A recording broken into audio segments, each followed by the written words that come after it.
Olá! Vamos mergulhar hoje numa das ideias mais transformadoras da Bíblia, que está bem no comecinho da carta aos Hebreus.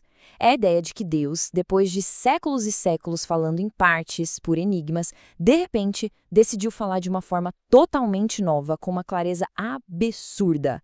Vamos entender que mudança gigantesca foi essa. Sabe aquela sensação às vezes de que Deus está distante, ou até mesmo em silêncio? Pois é, essa é uma sensação muito humana. E por muito tempo, a comunicação de Deus vinha em fragmentos, o que podia até aumentar essa impressão. Mas o texto que a gente vai ver hoje, ele vem para resolver isso de uma vez por todas. Pensa num quebra-cabeça gigante. No passado, Deus entregava uma peça aqui, num sonho para Jacó, outra peça ali, numa visão para Isaías, mais uma peça numa sarça pegando fogo para Moisés. Eram peças incríveis, claro, fundamentais, mas ainda assim eram só peças de uma imagem muito, muito maior. A revelação era aos pouquinhos. Ok, vamos aprofundar um pouco nisso.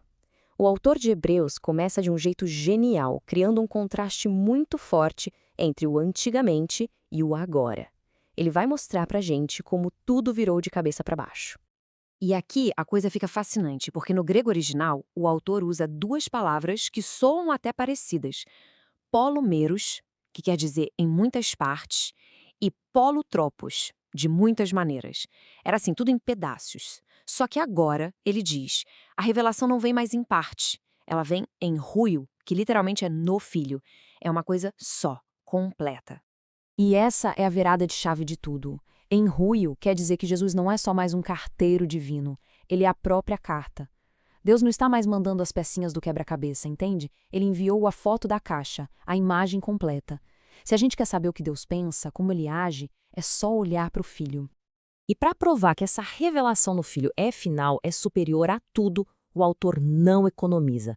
Ele constrói um argumento poderosíssimo, apresentando 7 descrições de quem é o Filho e o que ele fez. É de tirar o fôlego. E não é um número qualquer, né? 7. Na Bíblia, o número 7 quase sempre aponta para algo perfeito, completo.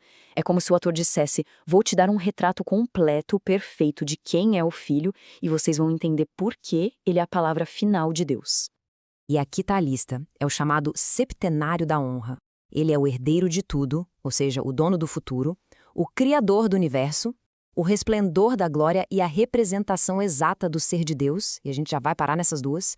Ele também é quem sustenta todas as coisas, quem purificou os pecados e, por fim, quem está assentado em majestade. Agora vamos dar um zoom em 2 desses conceitos que são, nossa, muito poderosos. A primeira palavra grega é apaugasmã. Pensa na diferença entre o Sol e a Lua. A Lua é linda, mas ela só reflete a luz. O Sol não reflete nada.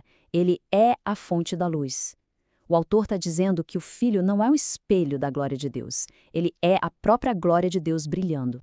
A outra palavra é caráter. Imagina um rei com um anel de selo, pressionando esse anel na cera quente de uma carta. A marca que fica na cera é a cópia exata, perfeita, do anel. Jesus é o caráter de Deus. Ele é, literalmente, a impressão digital da essência do Pai no nosso mundo.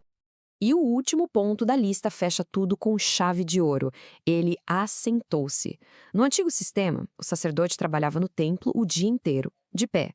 Por quê? Porque o trabalho nunca acabava. Sempre tinha mais um sacrifício a ser feito.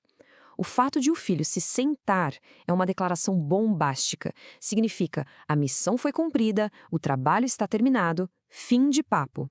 Certo, entendemos a teologia, as palavras gregas, mas e daí? O que isso tudo muda na prática, no nosso jeito de enxergar a Deus hoje? A consequência mais direta é essa aqui.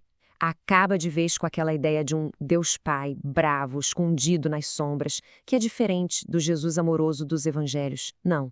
O texto é claro. Ver Jesus é ver o Pai. Eles têm o mesmo coração, o mesmo caráter, o mesmo propósito.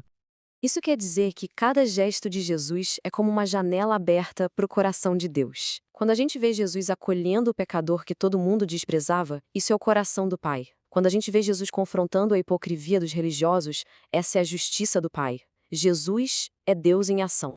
Então, a gente pode sair daqui com 2 certezas gigantescas. Primeiro, a busca cega por Deus terminou. Não precisamos mais de métodos místicos ou profecias novas para tentar achar Deus. A revelação máxima já veio, é o Filho. E segundo, segurança total.